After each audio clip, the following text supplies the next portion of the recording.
Hey there, I'm Jordan, and today I'll be showing you how I created a procedural animated condensation setup using X particles that behaves closely to how condensation would naturally behave.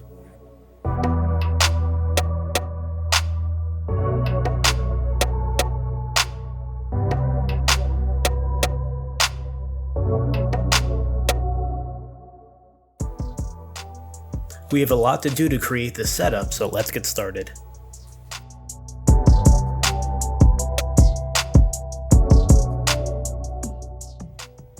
I'm starting off with a basic scene. I have a can, I have a label, I have a cube with a bevel that it sits on for the surface, I have a plane for the background, I have a couple cameras and a couple lights. I'm using Redshift as my render engine, but I won't be going over the rendering process for this. I will just be going over the setup using X particles. I do use a custom layout, so I apologize if my layout does not look like yours, but I will do my best to show you where things would be naturally. Before we get started, I just wanted to mention that there are probably a lot of ways this effect could be made, and this is just one way I discovered. If you find this tutorial useful, or if you make anything from it or the concepts in it, I would love to see what you make. And as I'm just a hobbyist and always wanting to learn and improve, if you have any ideas or tips to improve this setup, I would love to hear them. With all of that out of the way, let's get started. First thing we are going to need is an XP system. We're going to go to Insydium, X Particles, XP System. My drop-down menu says Insydium because I'm using Insydium Fused. If you're using the original X Particles plugin, it'll say X Particles. To stay organized, we're going to take our XP system that we made and put it in our X Particles null, and give that a layer for X Particles. If you don't use layers, you really should. It's a great way to keep your object manager organized and exclude objects you don't need showing all the time. We get a basic emitter right away. You can use just one emitter for the whole setup if you want, but I'll be using two emitters because my label has a tiny bit of depth to it, and I don't want the tiny particles to disappear inside of it. If you want to follow along and just use one emitter the whole time, you can. We will rename our emitters. I'm going to rename one can emitter and the other one label emitter for the two objects that I want particles emitted onto. Next, we need to tell the emitters to use the can and label objects as emitters. Because I am just showing the front of the can, I'll be using poly selections as well, just to save simulation and rendering time. We're going to go down to our can emitter, go to object, and change the emitter from rectangle to object, drag our can into it, and drag our polygon selection as well. Same thing with the label emitter. Go to object, change it from rectangle to object, drag our label object in, and drag our polygon selection in as well.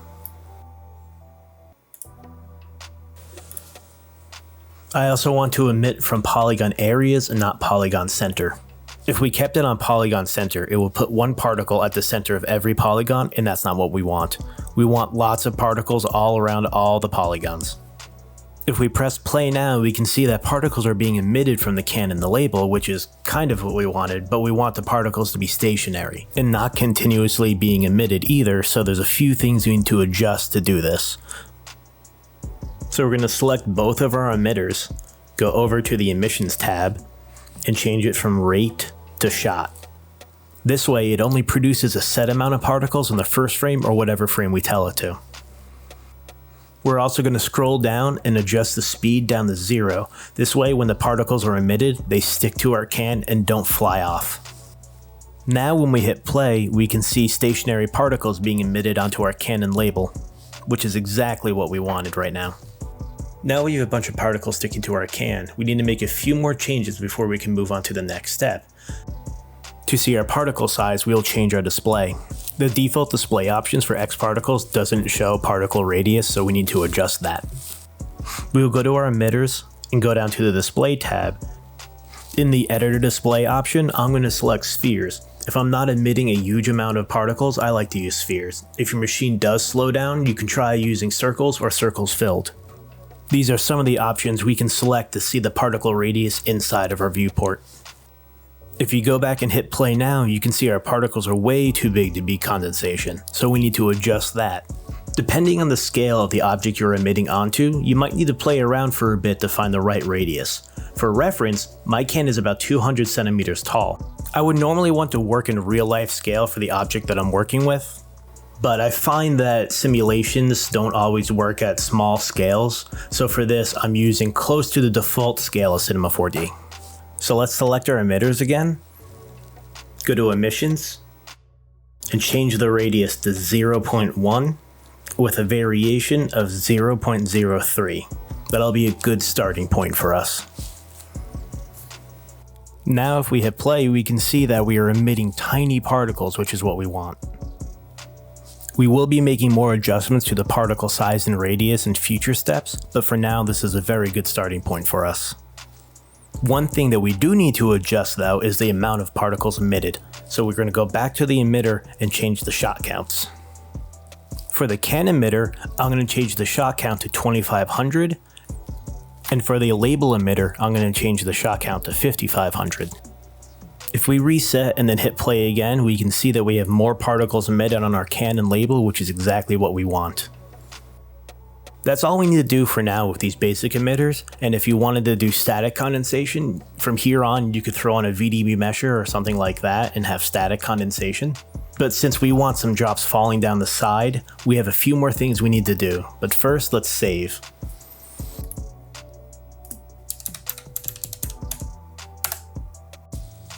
The cornerstone of this setup is particle groups. For each of these basic emitters, we need 3 groups. You can do more groups if you want more variation, but for now we're going to stick with just 3. So let's select our emitter and go to the Groups tab, and in here we're going to create 3 groups per emitter. These groups will control long trail particles, short trail particles, and our static particles. One of the cool things about using the X particle system is that the groups are automatically placed instead of the groups null to help keep things organized. Before we go any further, we need to do some organization. So we're going to rename our groups, change our particle color, and display type. I'm going to rename the first particle group C for can, and then static particles. The second group is going to be C long trail, and the third group is going to be C short trail.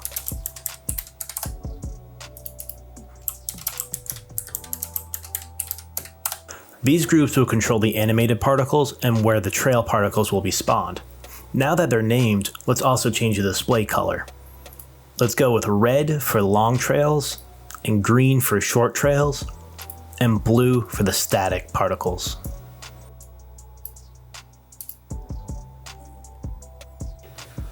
Now if we reset and hit play, we can see we have red, green, and blue particles on our can, which is nice because that's what we want to control all the different aspects of this, but it's an even distribution and we don't want that. We want fewer red and green particles and more blue ones. So let's fix that. We're going to go back into the can emitter, in the groups, change the mode to gradient. Using the gradient distribution mode lets you control how many particles for each group are emitted. We need 2 knots in the gradient since we have 3 groups. This will make 3 sections on the gradient. The order that the groups show up in the box below is the order that they will be distributed along the gradient. So if we have the static group first and leave a large space before the first knot, we will have mostly blue static particles in the can with a small amount of red and green particles in the can, which is exactly what we want. If we reset and hit play now, we can see that we have mostly blue static particles and a few red and green particles, which is exactly what we want. We still aren't done setting up these groups though. When you look at a clip of a cold can, you see large drops falling down the side and small drops staying static, right? So we need to adjust the size of these particle groups to match that. The red particles will be the largest, so let's go into the group and change the radius to 0.25 with a bit more variation as well.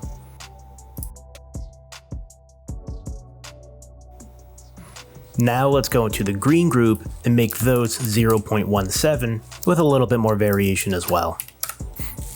Now if we reset and hit play again, we can see that we have large red particles, medium green particles, and small blue particles, which is great for variation for condensation. You can always have more groups with more variation if you want, but I'm going to stick with this for now. Our particle groups for our can emitter are now set up. I need to do the same thing for the label emitter, but first I'm going to save and then I'll be right back. I'm back, and as you can see, I created the same groups for our label emitter. Now that we have our groups for our label and can emitter, it's time to add some motion to our particles. First thing we're going to do is go to our modifiers null, down to motion modifiers, and select a gravity modifier. Now if we hit play with the gravity, you can see that all of our particles just fall. That isn't exactly what we want. We want some to fall, but not all of them. So what we're going to do is go to our gravity modifier, go to groups affected. We're going to add all of our red and green particles to the groups affected in the gravity modifier, so only those are affected and the static particles don't move at all. Now if we reset and hit play, we can see that only the red and green particles are affected and the static particles stay stationary.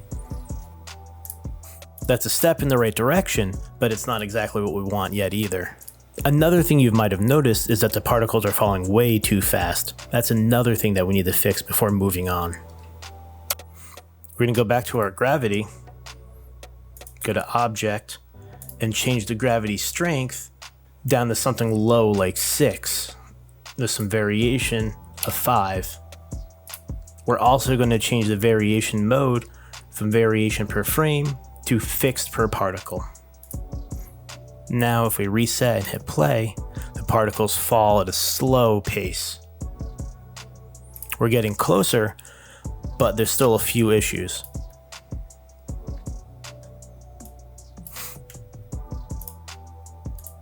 Another thing that we need to fix is how the particles don't follow the can as they fall, they just fall right off the edge. One other thing that I forgot to mention is I do have a collider tag on my cube, just so the particles don't go through the cube. And let me adjust the bounce down to 0, I completely forgot to do that before. We can see how our setup is starting to take the form as condensation falling down a can. There's a lot of things we still need to do to finish this setup, but we're getting closer and closer with each step that we take. Next, we will solve the problem of the particles falling off the edge of the can and not following the surface. To solve this issue, we're going to use the follow surface modifier. Let's go back to the modifiers null, let's go back to motion modifiers, and select follow surface. And we're going to go to our can object and drag that into the objects inside of the follow surface. Now the particles will follow the surface of the can instead of falling off the edge. Now if we reset and play back, we can see the particles fall down the side of the can and follow the surface of the can and not fall directly off the edge once they reach it. There are still a few things we can do with the follow surface modifier to help improve the look of this. One of the things we can do is add some friction. We're going to set the friction to 30%. Now if we reset and hit play, we can see that the particles start off slow and slowly get a little bit faster because of the friction we added to the follow surface modifier. And they're starting to behave a little bit more like condensation would really behave. If you look at the source material of condensation sliding down a can, you can notice how they don't always fall in a straight line. It flows in the path of least resistance. So the next few steps that we will take will add some variation to the path that our particles fall down the can. One step we will take to add some variation is to add some turbulence to our particles. So let's go back to the modifiers null. We're going to go back to motion modifiers and we're going to select turbulence. If we reset and hit play now, we can see that all the particles are being affected by the turbulence modifier, and the scale and strength are too much, so those are things that we need to adjust. So let's go back to our turbulence modifier and go to groups affected. We're going to drag all of the red and green groups into the groups affected. This way only those groups are affected and not our static particles. If we reset and hit play now, we can see our static particles are not affected by the turbulence modifier. But the scale and strength of the turbulence modifier is still too strong on the other two particle groups, so we need to adjust that. So let's go back to our turbulence modifier, go to object, and we're going to adjust the strength to 0.4. We're going to adjust our scale down to 1% and our frequency down to 50%. Now if we reset and hit play, we can see that we have a very subtle variation in the path our particles fall down the can. They're starting to behave a little bit more like condensation really would. Before we go any further, let's save. We're starting to get closer now, we don't want to lose our progress. Another thing you might notice when looking at source material for condensation is that as they fall, they push and consume other drops in their way. So that's what we're going to do next. And to do this, we're going to be using PP Collision's dynamic modifier. So we'll go over to the dynamics null, and we're going to choose PP Collisions. We're going to check connect on collision, and we're also going to adjust the connection limit and bring it up to 50. What this means is that every particle can connect up to 50 other particles. It's not likely we will hit that number, but just in case we wanted to bring it up. Another thing we need to do is bring the bounce all the way down. So if we reset and hit play, we should see particles connect as they fall and touch. With this, as the drops fall down the can and they collide with other drops, those drops that they collide with start to move and be consumed by the main drops. By consumed, I mean they'll just be added to the VDB mesher as they get pushed down the can. Another thing you might notice when looking closely at condensation on a bottle or a can is that if the drops get close to each other, they attract each other. To do this, we will be using the constraints dynamic modifier. We're going to go over to the dynamics modifier null, click on the drop-down menu, and go to constraints. In the forces tab, we're going to check particle forces. This turns on attraction and repulsion. Now, if we reset and hit play, we can see that the particles are being attracted and repulsed by each other. We can see that the scale and strength are a little too strong, but we have the general idea right here. So one thing we're going to do is turn repulsion down to 0. We don't want any repulsion. We're also going to turn the search radius down to 0.4. And the inner radius down to 0. Now if we reset and hit play, we can see that the attraction force is causing the particles to change direction just slightly. We want them to attract more and connect though, so we need to fix that. The strength isn't quite strong enough yet compared to how fast you're moving down the can, so we're going to adjust the strength to 5%.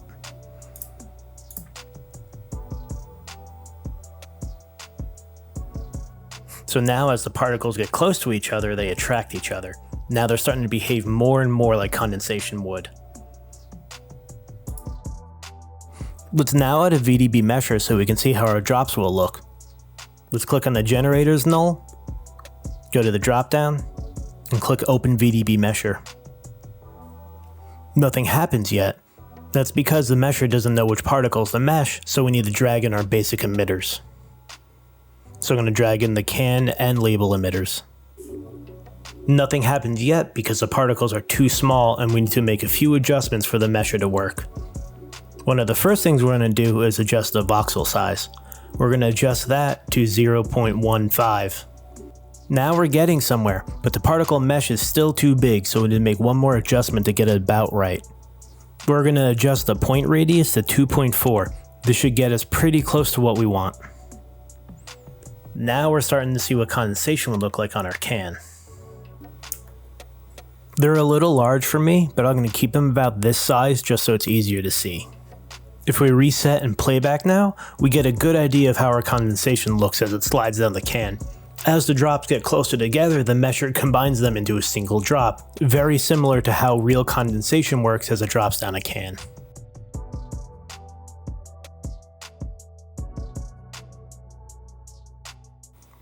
Let's turn the mesher off for now, just so playback's a little bit easier. And let's also save again. It's looking good so far. We're getting pretty close, but it's missing a few things.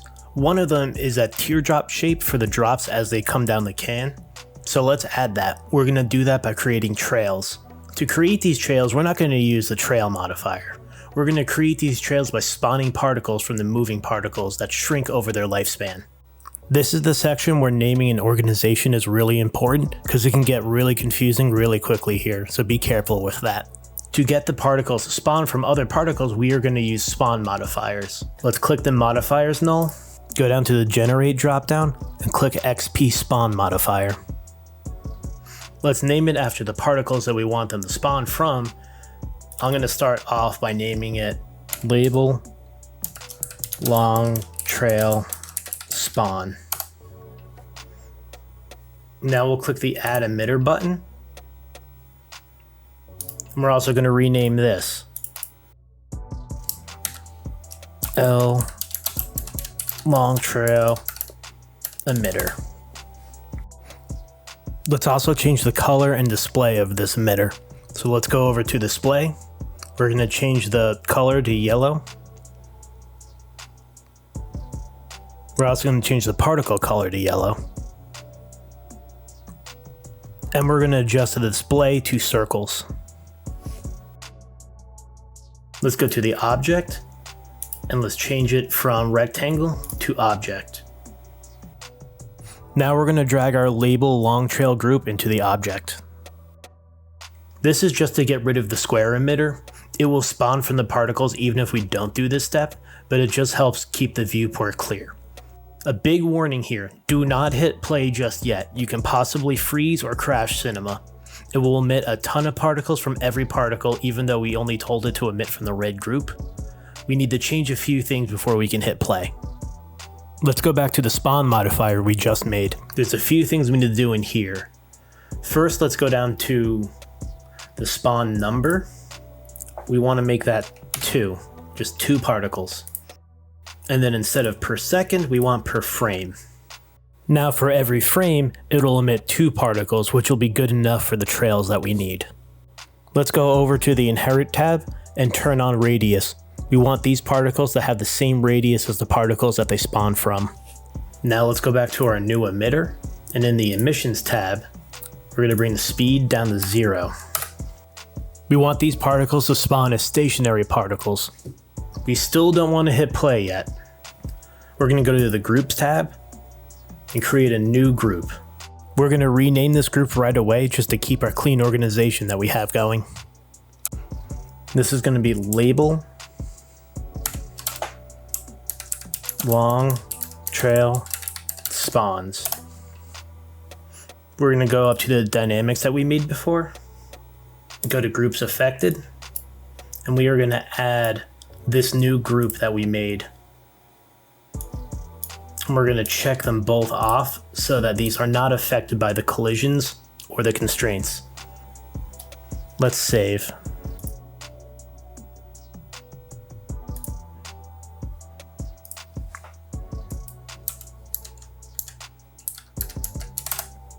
Do not do this yet, but if we hit play, stationary particles will be spawned from each particle every frame. What we want is to only spawn particles from moving particles, and also only if it's above a specific speed. To do this, we're going to use metagroups. Let's go to the Insydium drop-down menu, X Particles, Utilities, and Metagroup.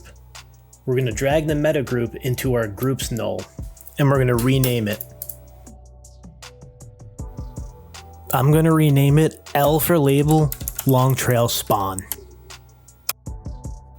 By default, it has a speed parameter set up, and that's exactly what we need for this. We're going to adjust the speed to 2.2.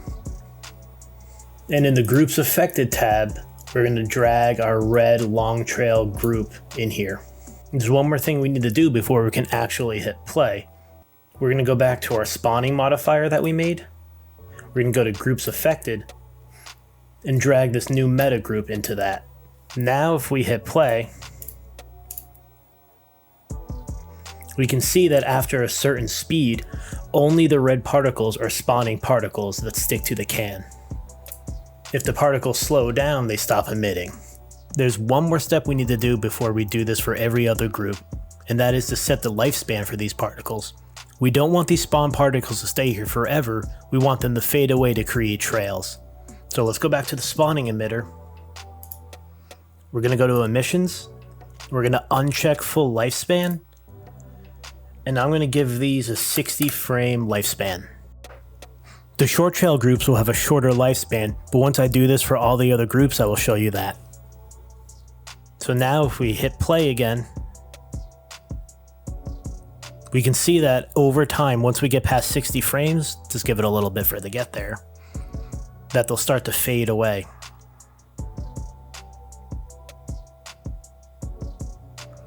See, now they're starting to fade.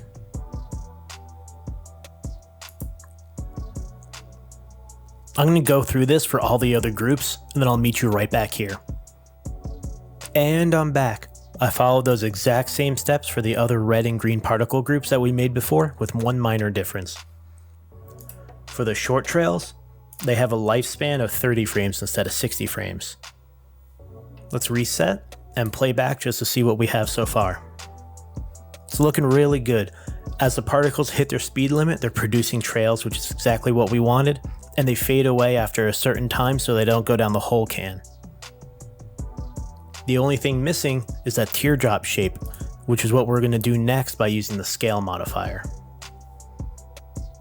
Let's go to the modifiers null, control modifiers, and grab an XP scale.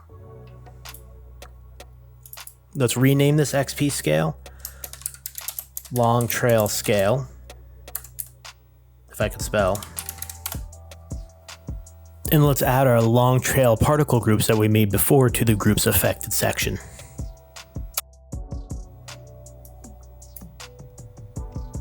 Now let's go over the object. It's on particle radius already, which is what we want, but we want to change the operation to relative instead of absolute. And the radius percentage change, we want to be -3%. Let's reset and play back.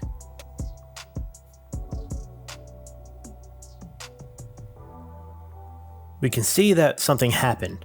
There's one checkbox that we need to undo, which is the clamp to radius limit. So one more time, let's reset and play back. Now we can see that over time, the radius of our particles and our trail is shrinking. This is what we want because this will give us that teardrop shape that we're looking for. We're going to duplicate this scale, rename it short trail scale. In the groups affected, we're going to delete those groups and add the short trail groups. Now let's reset and play back again.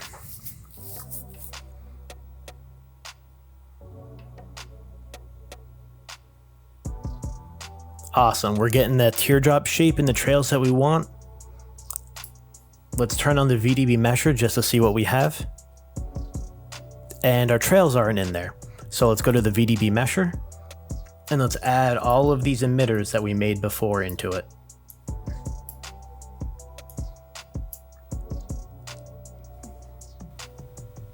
Awesome, now the trails have that teardrop shape that we're looking for to give it that realistic look.